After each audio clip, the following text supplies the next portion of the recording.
that there is a rational and logical connection between the recommended finding and the evidence in the record. The issues to be decided on, there are two allegations. Number one, Sergeant A used inappropriate force while taking the appellant into custody. The finding on that was exonerated. Allegation number two, Officer B used inappropriate force while taking appellant into custody. The finding on that was exonerated with debriefing. Thank you. Okay, discussion.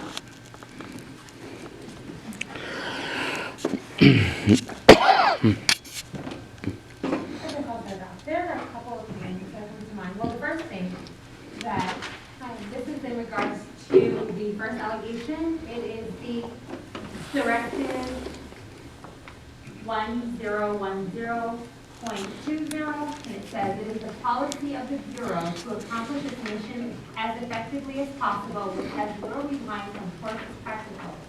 The Bureau places a high value on resolving confrontations when practical with less force than the maximum that may be allowed by law. The Bureau also places a high value on the use of de-escalation tools that minimize the need to use force. My concern with Sergeant A is that he did not attempt to de-escalate. Everything seems to happen so fast. When he approached, he said that the complainant was incredibly angry, yelling why the effort was stopping you. Didn't want to approach right away because of concerns of it being escalated. But once he visibly saw cover, then he did decide to then approach. And all I kept thinking is, well, what about the crisis unit? A witness said, who I don't know if it's witness B, but the security, he said that complainant appeared to have post-traumatic stress episode. So this is someone who is, I'm sure, not always engaged. He's a security officer, so he probably is engaging with the public a little more often than maybe the rest of us, but not nearly as frequent as police officers. If he was able to notice that this man might be having a post-traumatic episode, I don't understand why a sergeant, someone who's out all the time in the field, didn't say, well, he is angry. I don't even want to approach him right now because it doesn't feel safe. Didn't think, well, let me contact the crisis team to see if he can de-escalate, or let me use the tactics that the Portland Police Bureau had rave reviews in the New York Times about for de-escalating when there's a mental health behavior issue. And that is a big concern of mine. So by the time cover approaches and then there's Officer B now using force and using the taser, I just feel like there was some time in between there where there could have been some de-escalation tactics. And the use of the taser is a serious concern of mine because it's used when his hands are behind his back. Whether he has a cuff on or not, he's being tackled by 3 people. I just don't understand why the taser was being used. And a point that the appellant stated is true, and it's in the procedure under 1051. It talks about photographs of the injuries after the use of the taser. Now, the photographs aren't allowed if the person does not consent to them. But there's no mention of photographs taking. There's no mention of why these photographs weren't taken and what was the discussion and what was the rationale, and even the use of taser. And one of the statements that says taser, and then it was deployed. And I don't know how to even give someone an opportunity to correct themselves before it's deployed. And it was such a short span of time when there's a deployment of 4 weeks. And it concerns me that we also don't seem to have the training in place. There are still grave concerns to me that when the safety is removed, if the officer is holding it like they would hold a gun and bump the button, then someone's going to be tased. And that accident is just one that could be fatal to someone. And if you're already receiving charges to your body, an accidental one is just not acceptable. It's like accidentally shooting someone. It's not acceptable. So I just think that we have to be concerned about that. And we have to be concerned that it's like, well, this might be a risk, but we're kind of going to assume the risk because this doesn't happen all the time. One time is one time too many. And that's just my concern.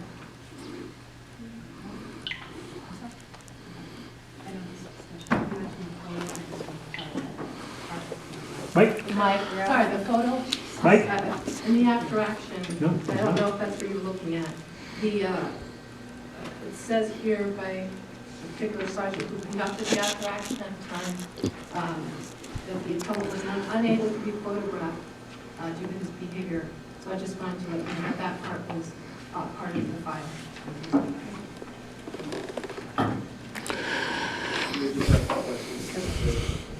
You mentioned yeah, I'm working my way there. You mentioned that the appellant, that the witness security officer said that he felt that he witnessed the appellant may have been suffering a post-traumatic stress disorder. Can you cite that? Maybe can you get the line to that? Because I don't recall that. So the statement that was done on June 24th, 2018 is on page 2 or 4.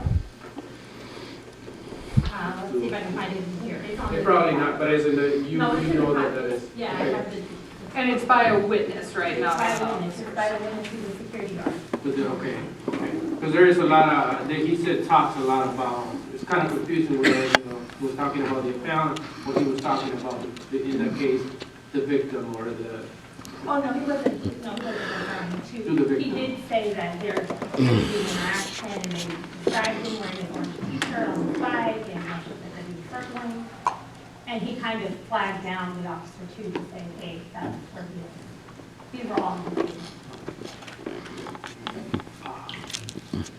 Can you ask questions or we pass beyond the period or? Yeah, Can I you ask can questions? ask Okay. questions. So, this is for the RU manager. The officer does talk about in his interview that he wasn't thinking about mental health.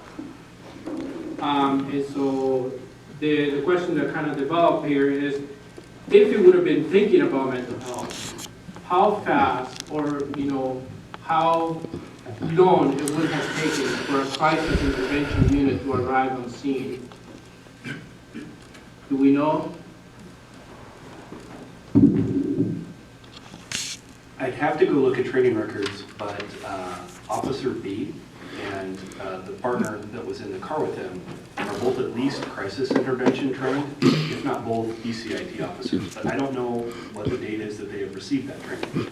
So it could have happened afterward, or it could have been at the time. So the answer could be they were there, but they didn't perceive it. Or the next question is, getting on the air and asking for someone that is specially trained to arrive. It could take a couple minutes. It could take up to 5 to 10 minutes, depending on what part of the city they have to come. So I really can't answer your question with specificity. And I also have a question for the appellant. It is stated by First Contact Officer A and Second Contact Officer B that you were reaching into your pockets, tossing things up in the air. And so I just wanted to know, what were you trying to accomplish with that action? Sergeant A was drawing his weapon on me. I saw the handle of his service revolver. He was at his door. The other two officers were at their doors. As I exited, they placed their taser weapons between the windows of their doors and this windscreen. And I threw my wallet and my keys out of my short shorts because they were focusing on something about me which I could not figure out. Why was someone, I had never had anyone start to draw a weapon on me. So I thought, it's just in the back of my mind I was getting held up. I threw my wallet and my keys. Okay, take my card, take my money, take my credit cards. It just was one of those reactions. They said I threw my cell phone, but I did not. It was actually in a different part of the shorts. So, their recollection of the incident, the narrative isn't quite complete or accurate anyway. So, that's my answer. So, but you do reach into your pockets then, and you grab, you search and you toss things up in the air? I had my hands in the air because I was scared, shitless. I said, what did I do? What did I do? I'm not homeless.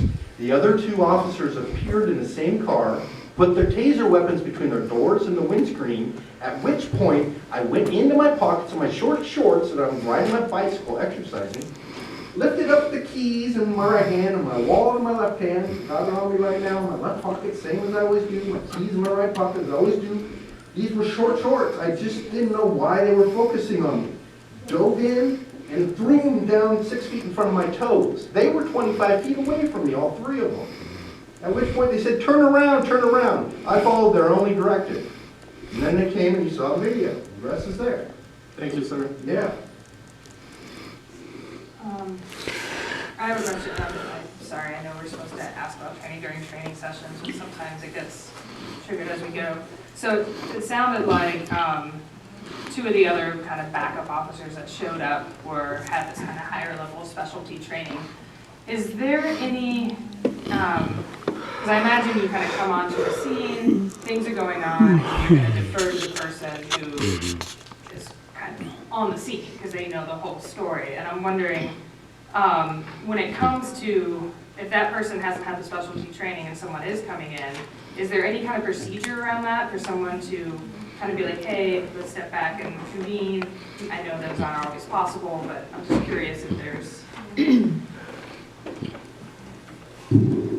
Well, generally, the first person on the scene is in charge of it until someone else takes it over. Okay. So in this case, Sergeant A is the first person there, and then Officer B and I guess Officer C arrive as cover.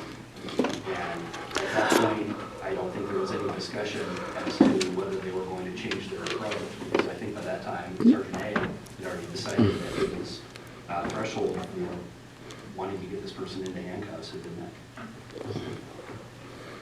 I do have another question for Mr. Cook. So there's a point in the transcript where Sergeant A says that you put your bike in front of this person as a shield initially, and then you walk around the bike to approach him, and that's when they start giving you this man. I disagree with that. If you look at the video, I was on the sidewalk. I pulled over on the street, on the curb, and he came at me so aggressively I had to pull the bike up on the